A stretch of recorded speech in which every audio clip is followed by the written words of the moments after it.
Hi there, James Savage from National Club Golfer. I'm here at Moor Allerton today and I've got an exciting new putter launch that I want to talk to you about. This is the new Odyssey Stroke Lab putter range.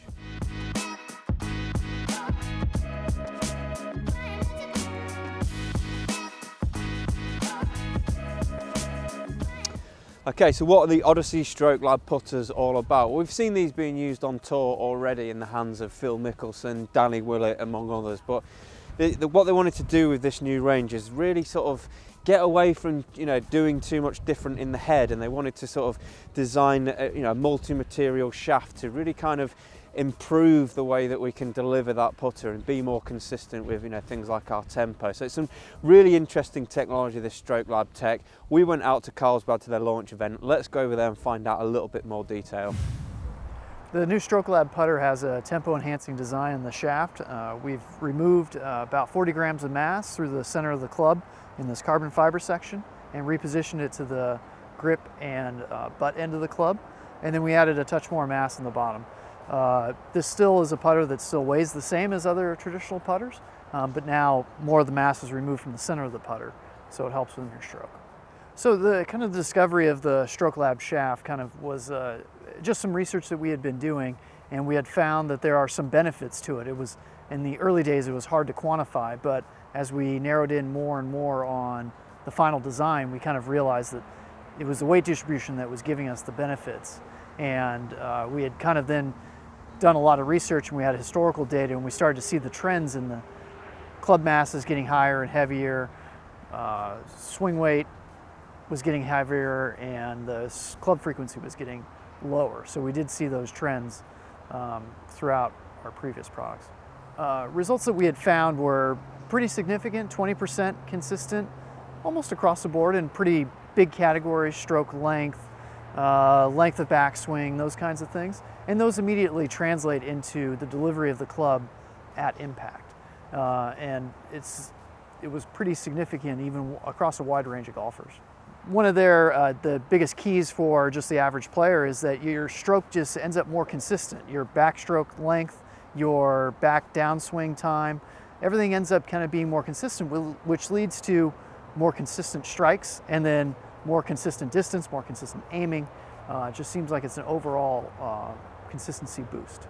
There's still a lot of the stuff that comes into it. You got to be able to read a green, you got to be able to aim, and you got to be able to hit it consistently. Well, we can take care of the consistency part, and then with some of our other technologies like the silver black design, that can help you kind of aim a little bit better. So hopefully you can find something else to help you complete the green.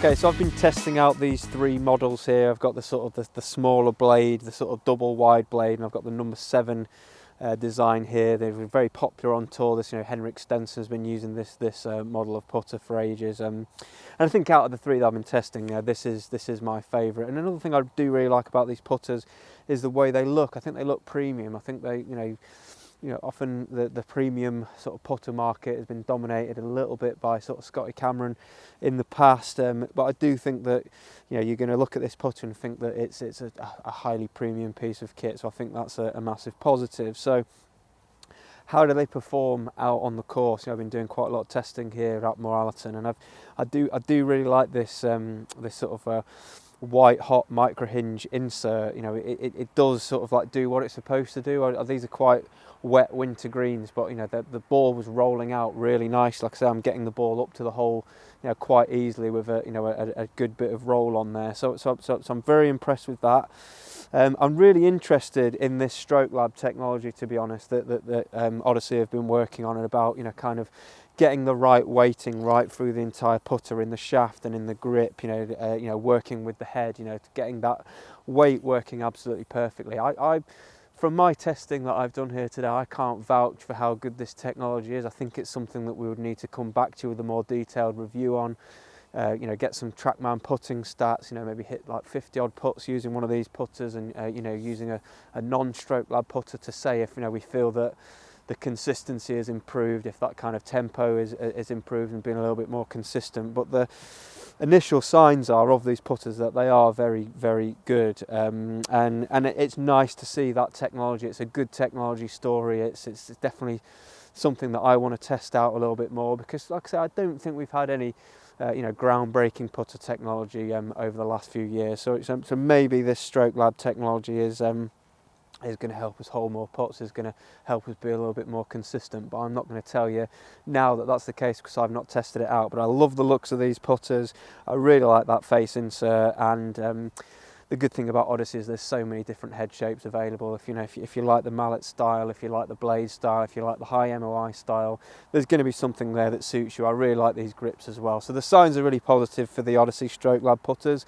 I'd really like to know what your thoughts are. Please post your comments below if you've got any more questions about these, about the technology or any of the head shapes that are available, and just tell me what you think about this idea, about this sort of like multi-material shaft design. Do you think it's a good thing? Do you think it makes sense, or do you think it's just a sort of marketing fad to try and sell some more putters? Either way, post your comments below, like this video, don't forget to subscribe while you're down there. But thanks very much for watching, and we'll see you again soon.